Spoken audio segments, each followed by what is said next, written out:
Next up is Kick-Ass 2. After the events of the first movie, Kick-Ass had started a movement, motivating many everyday people into dressing up in costumes and becoming their own superheroes. After Hit Girl is forced to retire, Kick-Ass joins up with a group of vigilantes to keep peace in New York.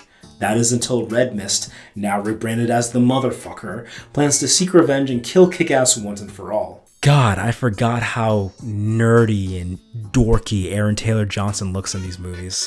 I'm just so used to the jacked, handsome version we know of him today. Jim Carrey plays Sal Bertolini, also known as Colonel Stars and Stripes. Between playing the Colonel and Steve Gray in the last movie, Jim Carrey's getting into this groove where he's playing characters where at first glance you wouldn't realize that it's him. I've seen a lot of people realize that the Colonel was Jim Carrey like way after. And I don't blame them. The haircut, the eye mask, he does a really good deep New Yorker voice. And even in his last scene when the mask is off, it still doesn't look like him. He's got some sort of prosthetic on. It's pretty impressive. And not to mention his performance is different from the usual. You know, this character is a former mobster, born-again Christian, turns his life around to lead this group of vigilantes trying to do good. The Colonel is unhinged, he loses his temper, he smiles as he beats bad guys down, and even his dynamic with his dog, Eisenhower, adds to how great it is. The scene I want to highlight is, of course, when the Colonel leads the gang to take down this prostitution ring.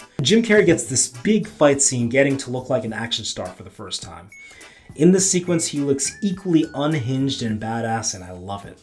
I truly get giddy every time I watch this scene. I just rewatched it again as I was rewriting this. Now, before we move on, I have to bring up the fact that Kick-Ass 2 does hold Jim Carrey's first big controversy. One could make the argument while shooting Man on the Moon, things got pretty controversial.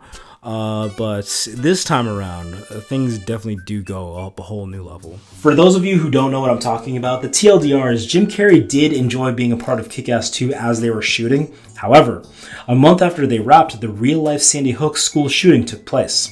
And once Carrey saw that tragedy unfold, much like the Grinch, he had a change of heart. He could no longer in good conscience support a film with that level of violence, because it felt too real with what was going on. So when it came time to market Kick-Ass 2, he simply refused to do any interviews or promote the movie in any way, shape, or form. And because of this decision, he faced some backlash from people who also worked on this film and from some of the viewers as well. Look, is Jim Carrey in the wrong here?